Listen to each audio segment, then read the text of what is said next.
St. Martin's in the field.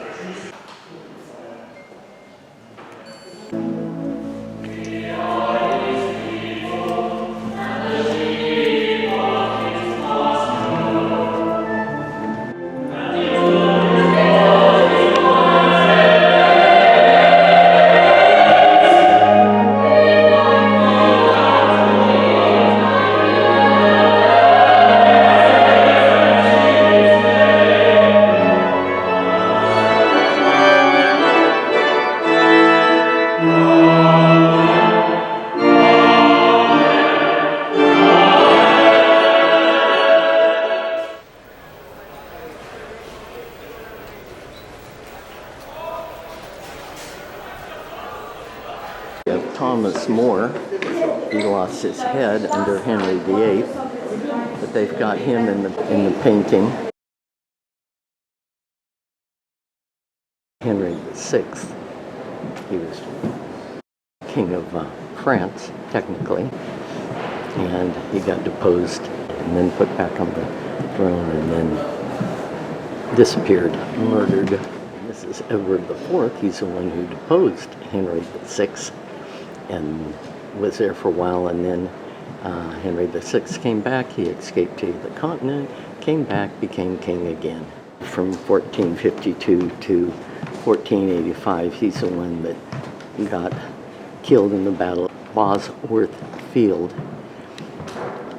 by King Henry VII, and they found his body in Leicester under a car park. Here's another picture of Richard III. He was on the throne for 2 years. It's Henry VII, who deposed Richard III at the Battle of Bosworth Field and was the father of Henry VIII. Margaret Beaufort, evidently one of the first portraits, full-length portrait of a female. She was the mother of Henry VII, very powerful and religious woman. Second, in the late 1300s, he didn't do well either. I guess Richard wasn't a lucky name for kings of England. Edward of Woodstock, known as the Black Prince, possibly because of his uniform, the son of Edward III. Then he was going to be this magnificent king, and he was going to follow in his father's footsteps. Unfortunately, he died young, and he's buried in the cathedral in Canterbury. King Edward III, the first English king to claim the throne of France, was through his mother's. I think she was the daughter of the King of France. This is kind of like the Bayeux Tapestry. It goes on. And in 1511, a lavish tournament was staged to celebrate the birth of King Henry VIII. King Catherine of Aragon's son, Henry, Duke of Cornwall. Sensitive. And it's not normally on display because it's delicate.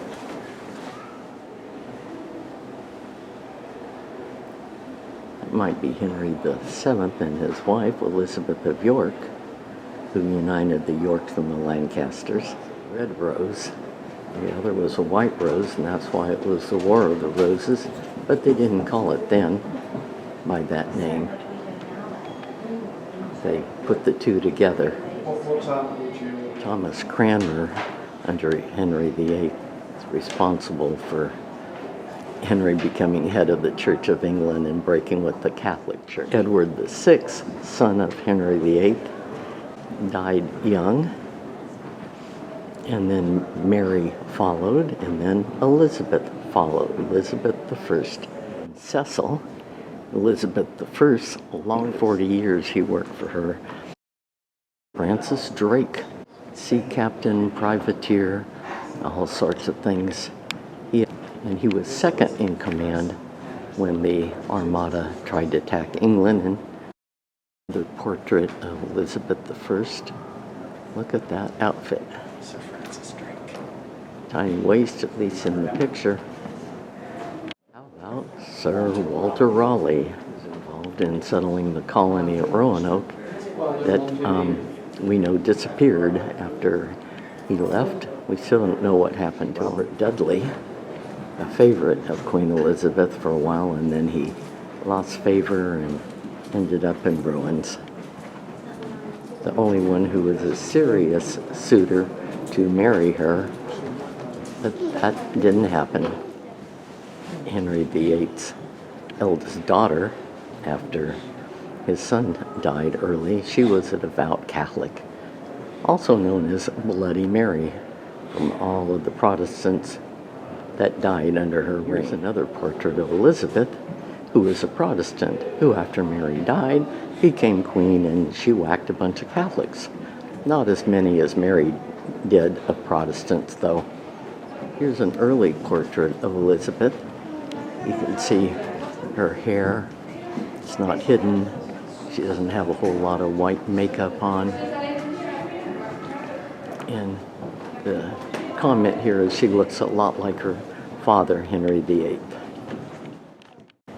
This is Catherine Parr, Henry the last wife. Beautiful young woman.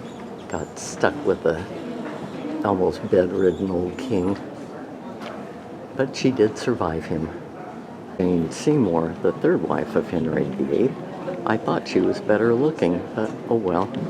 She gave birth to Henry VIII's only son, and then she died within a week or two, which was typical in those days when there wasn't the hygiene that we have now.